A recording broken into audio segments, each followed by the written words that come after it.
entonces me tocó pasar a un centro comercial y pues aquí ando cumpliendo con el tema de nuestra clase del día de hoy.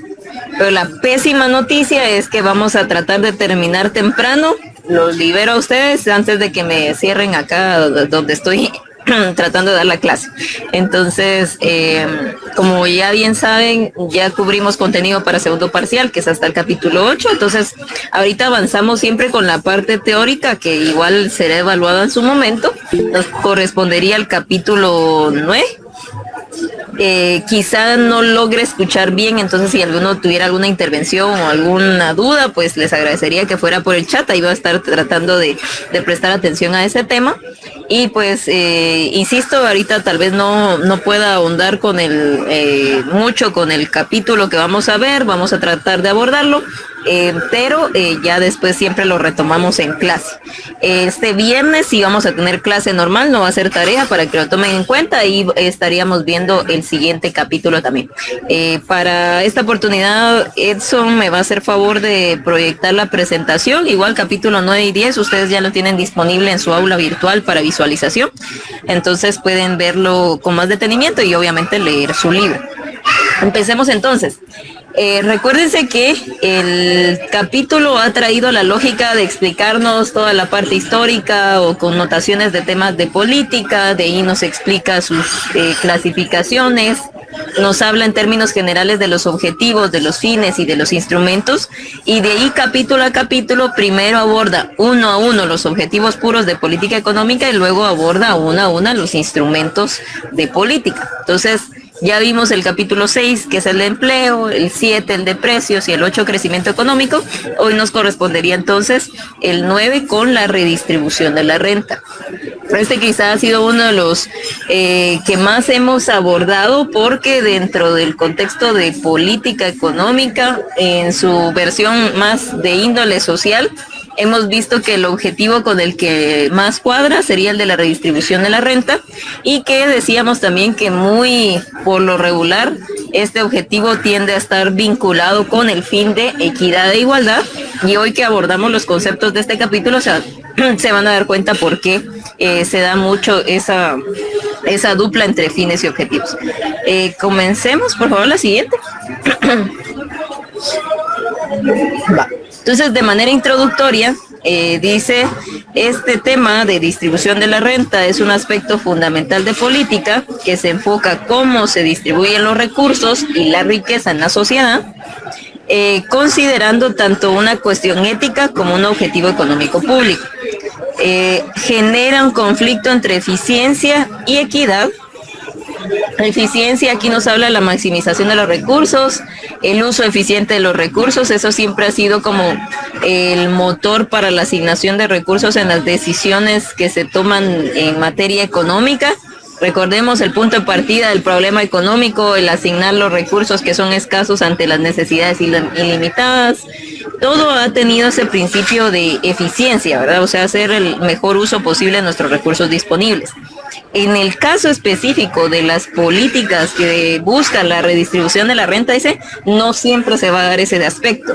¿Y por qué? Porque hay muchos gastos que no tienen una contrapartida, que no se materializan en algún aspecto en particular.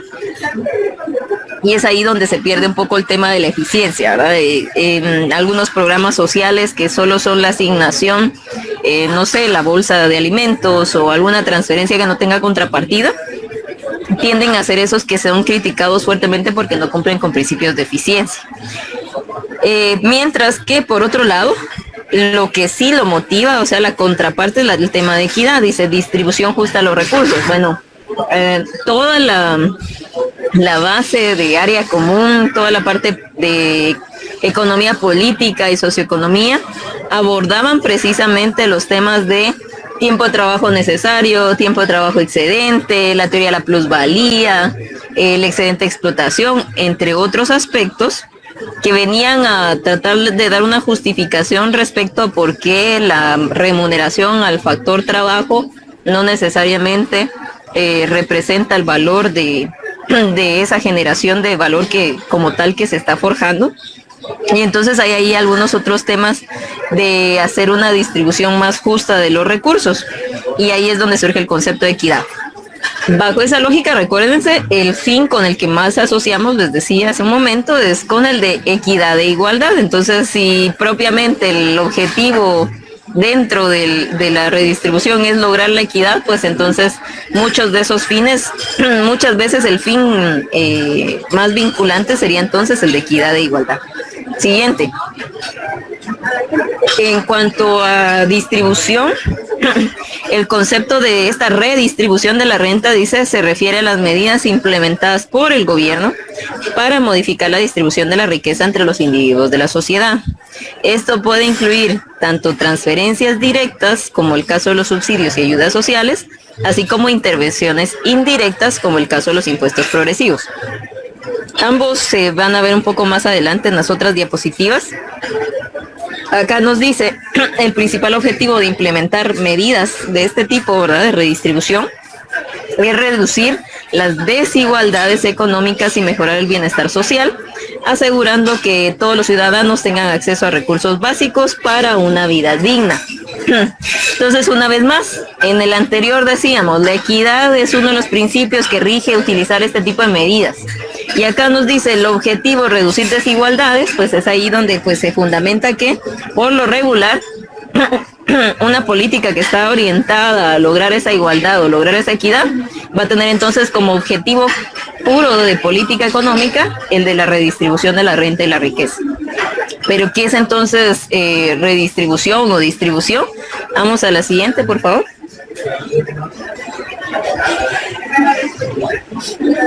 La distribución como tal, el libro lo plantea desde dos escenarios, el funcional y el personal. En el funcional dice, se refiere a cómo la renta generada se distribuye entre todos y cada uno de los factores de producción, entre los que realizan en su función de contribución marginal a la obtención del producto final. Mientras que la distribución personal se refiere al reparto entre individuos y familias de una sociedad, una vez descontados los impuestos y cuotas sociales y añadidas las transferencias económicas. Pregunto, y ahí solo con emojis o mensajes, ¿se recordarán ustedes de su método de cálculo del PIB? Costo de factores y precios de mercado. Solo sí, ok o no. Sí, ok.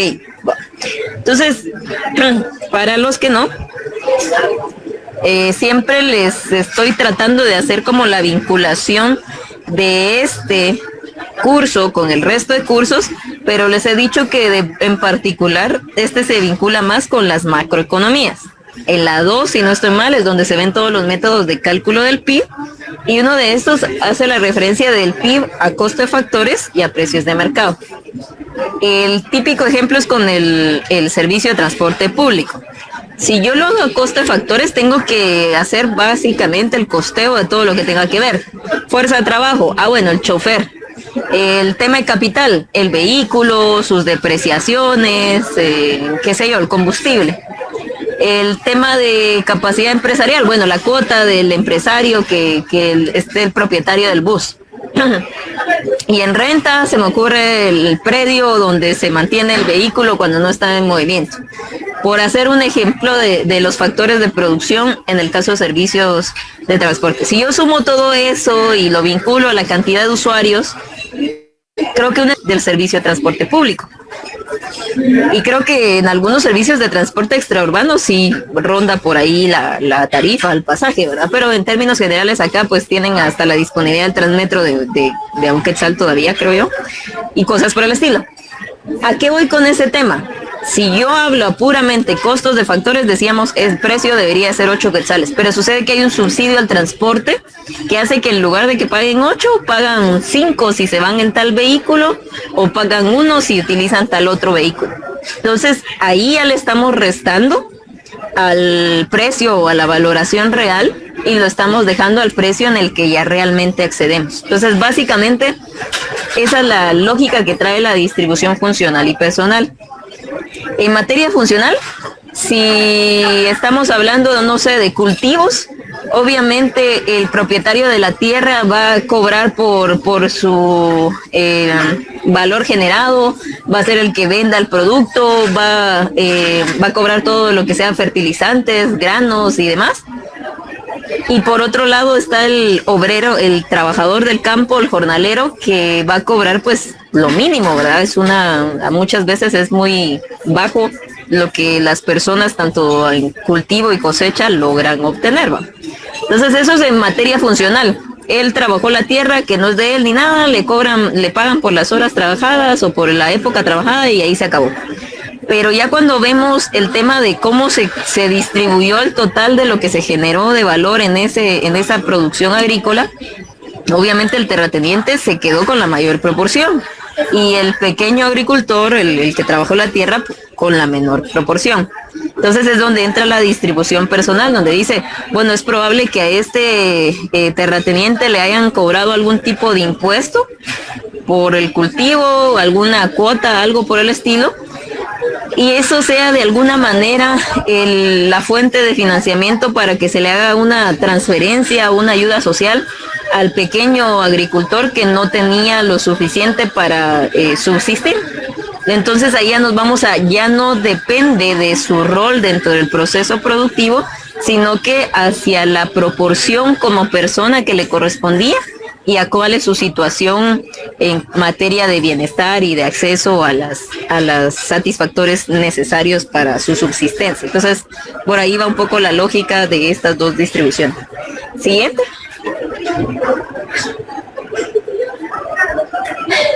¿Qué justifica que se utilice este tipo de medidas? Pues en primera instancia el tema ético y moral, asegurar que las personas tengan oportunidades justas de un nivel de vida adecuado, principios de justicia social que buscan la equidad y la reducción de la pobreza extrema.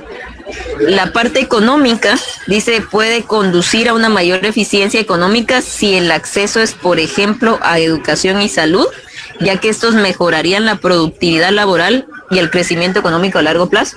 Entonces, esto quizás es importante porque si en algún momento, por ejemplo, en su formulación de política, ustedes optan por una de esta naturaleza, sería ideal que utilicen esta justificación económica más que la social y que sus intervenciones pudieran estar orientadas a educación y salud.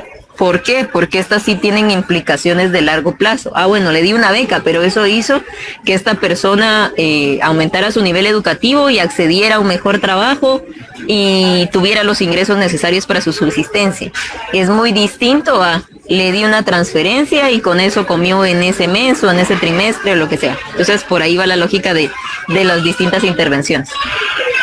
En la social, dice, es vista como un mecanismo para proveer estabilidad social, ya que reduce tensiones derivadas de las desigualdades económicas y puede prevenir conflictos sociales. Creo que aquí hemos abordado un poco el tema de las manifestaciones, que a veces no tienen mucho sentido que digamos, pero recuérdense que cuando hay cierta inconformidad por parte de algún grupo de mayor o menor poder, pues sí se pueden dar ese tipo de tensiones que derivan en precisamente este tipo de inestabilidad, y se vio con algunos gobiernos y algunas protestas en particular. Siguiente. Hay distintas teorías que nos abordan el tema de la desigualdad, cada una de ellas tiene un distinto enfoque. La primera nos habla como palabra clave que sean temas al azar o aleatorios, es decir, si a usted le tocó nacer en una familia de gente adinerada, su suerte. Si a usted le tocó nacer y crecer en una familia de escasos recursos, su suerte. Entonces le atribuye la desigualdad en la distribución de los recursos a temas puramente del azar. Segundo, cualidades personales. Mucho el tema de la meritocracia que dicen. Analiza entonces habilidades y capacidades de las personas, su entorno, su formación, su inversión en capital humano, y entonces asevera que sus características, sus habilidades, su formación, su capacidad es la que determina que tenga una mayor posibilidad de ingresos mayores respecto a otros. Sabemos que no siempre es así, sabemos que no siempre la persona más capacitada, la más estudiada es la que va a tener los mejores ingresos. Si no, veamos ciertas autoridades, padres de la patria y funcionarios con escasas calificaciones pero altos salarios, por ejemplo. Teoría del ciclo vital. establece una relación entre el ciclo vital humano y las ganancias obtenidas durante este tiempo. Dice los individuos con la edad cronológica pues modifican sus pautas de consumo, de igual manera sus gustos, sus elecciones y demás, y ustedes lo pueden ver quizá en su entorno familiar, cuáles son las pautas de consumo de personas mayores y de personas menores a ustedes. En teoría uno gana experiencia, uno mejora ciertos hábitos y pautas de consumo, quizá con la edad no tienen tantas compras compulsivas una persona mayor respecto a un adolescente, ¿va? Por ahí va la lógica de la teoría del ciclo vital, atribuirle a que una persona de mayor edad podría hacer un mejor uso de sus recursos que una persona muy joven.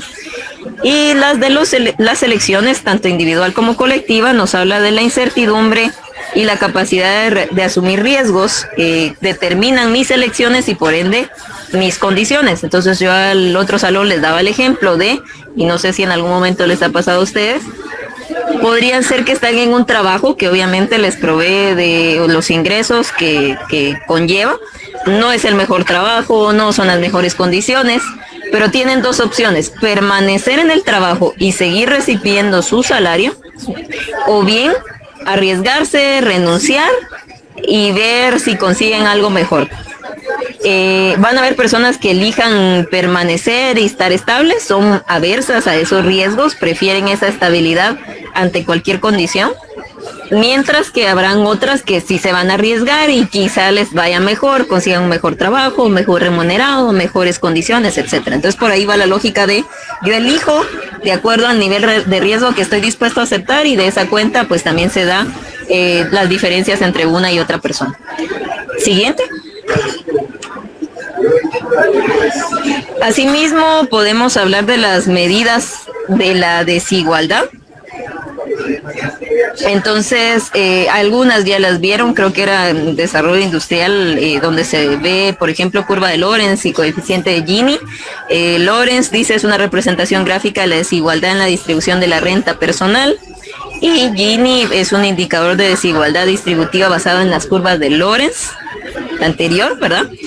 Donde teníamos una escala de 0 a 1, donde uno nos hablaba de alta concentración y la otra nos hablaba de no estar concentrada, o sea, está mejor distribuida la parte de riqueza.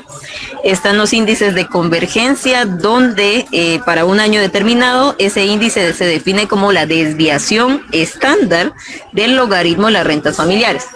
Es una medida estadística, no nos vamos a detener a eso, pero que vean que es una forma de cálculo de la desigualdad. Y finalmente los indicadores de pobreza. Los porcentajes de las personas cuyos niveles de renta están por debajo de un umbral establecido. Entonces creo que aquí ya hemos hablado sobre la medición de la pobreza, podemos medirlo a través de los ingresos y a través de las condiciones de vida. Aquí está hablando la medición a través de ingresos, donde determinado ingreso determina si usted está debajo de ese, usted está en condición de pobreza, y hay otro límite también de que si todavía está debajo de este otro valor, está en pobreza extrema. Por ahí va la lógica. Quizá como recomendación de las que les he procurado ir haciendo también para que ustedes conozcan y se identifiquen y demás, sería bueno que exploren los mapas de pobreza 2023, es la última publicación que generan, creo yo, CGPlan y MIDES.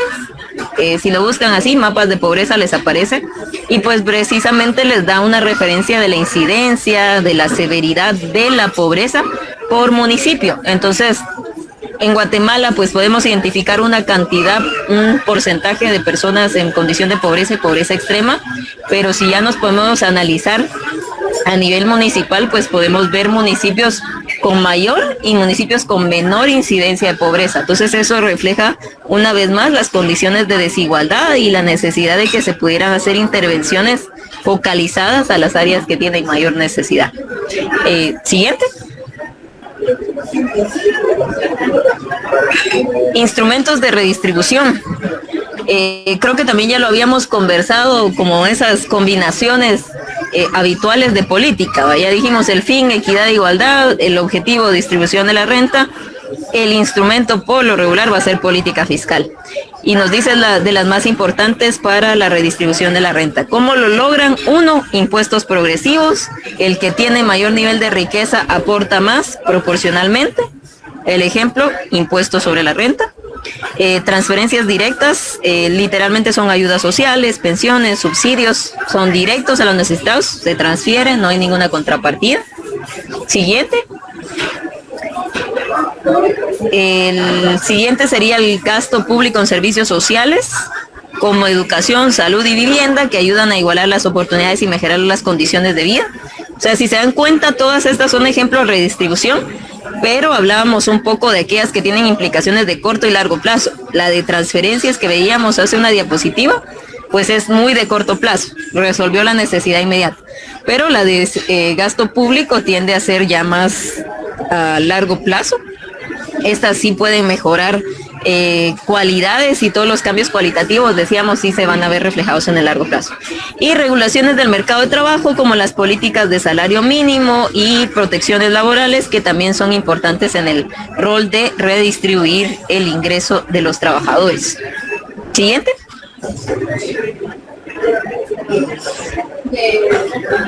¿Cuáles son algunos desafíos de la implementación de estas políticas? Primero, la resistencia política por parte de aquellos que se benefician de la distribución actual de la renta. Quizá un ejemplo claro es el tema del salario mínimo. Si bien dijimos que el salario mínimo es uno de esos instrumentos para redistribuir la renta, y lo que trata es que se mejoren los niveles de ingresos de aquellos trabajadores en el sector formal para que puedan acceder a los bienes y servicios necesarios, obviamente una persona que tiene, no sé, 100 trabajadores a los que les paga el salario mínimo, un aumento exigido por ley dentro del salario mínimo implica un aumento de costos de manera inmediata, aumentarle 300, 400, dependiendo de cuánto sea el aumento al final.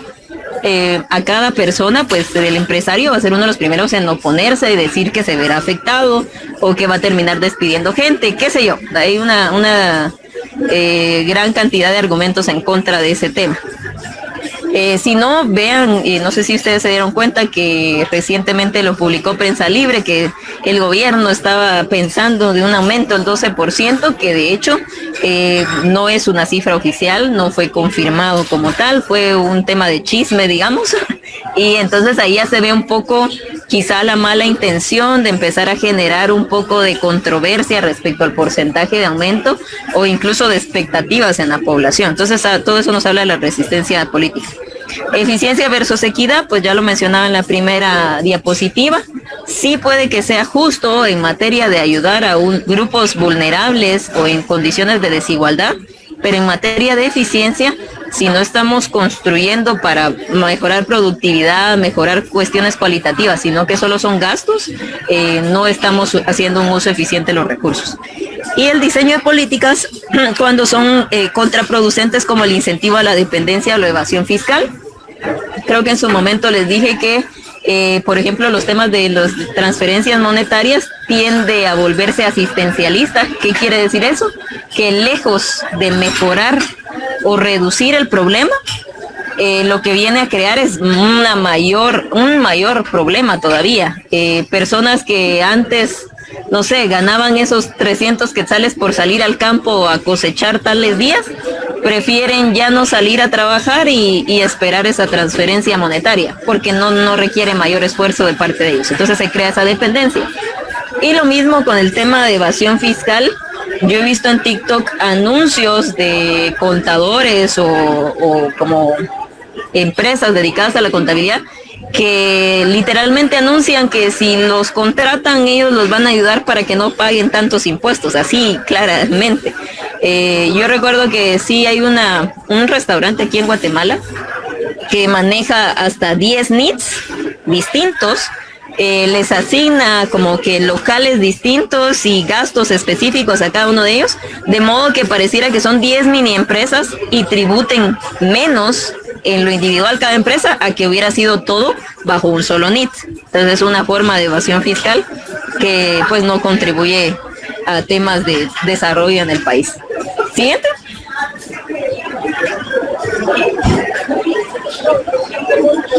¿Qué impactos tiene la redistribución de la renta? Pues uno, en teoría y lógicamente se espera una reducción de la pobreza al garantizar que las personas tengan acceso a los recursos necesarios de subsistencia. mejorar la equidad social, una distribución equitativa que reduzca esas disparidades sociales, y el crecimiento económico sostenible al reducir la pobreza y mejorar el acceso a factores como educación y salud. Ahí sí podríamos decir que contribuye al crecimiento económico inclusivo y sostenible a largo plazo, pero aquellas medidas principalmente en educación y salud. Las otras, que son puramente transferencias, van a ayudar solo en el corto plazo. Siguiente. Bueno, entonces ya para terminar el capítulo 9, dice: la redistribución de la renta es un componente crucial de política económica, busca un balance cuidadoso o requiere un balance cuidadoso entre equidad y eficiencia. Para ser efectivas deben ser diseñadas teniendo en cuenta tanto los beneficios potenciales como los efectos adversos, y garantizar una aplicación justa y eficiente. Todo el tema también de los mecanismos de supervisión, que no solo sea brindado a cualquier persona, sino que sí se verifique efectivamente que hay una necesidad o que cumple con un perfil para el cual haya sido diseñado dicha medida. Y pues básicamente ese es el capítulo 9. Yo creo que ahí no hay muchas complicaciones, es bastante comprensible en cuanto a lo que uno observa en las medidas de política, y lo que hablábamos en clase un poco, que muchas de las medidas de política tienden a ser de esta naturaleza, sociales, un poco populistas y demás, pero acá ya nos da un poco los parámetros, las teorías, qué debería invertirse, cuáles son los instrumentos habituales y pues algunas teorías adicionales. No sé si hubiera alguna duda o algún comentario al respecto.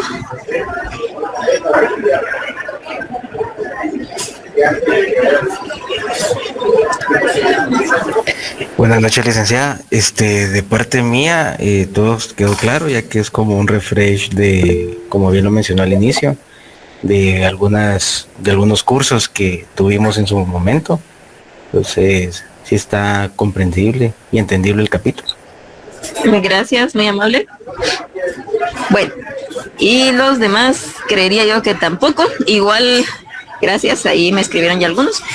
Igual la lectura siempre complementa, esto solo es de orientación, de énfasis en algunos conceptos claves, pero eso no limita el tema de la lectura. Entonces, por hoy, por mucho que sufran ustedes de que no les gustan las clases tan cortas, nos vamos a quedar hasta acá.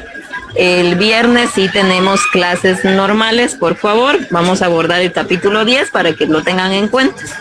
Como siempre es un gusto saludarles, aunque sea a la distancia, y pues nos platicamos el día viernes. Esperamos que hoy sí, sin el tráfico y en las condiciones apropiadas.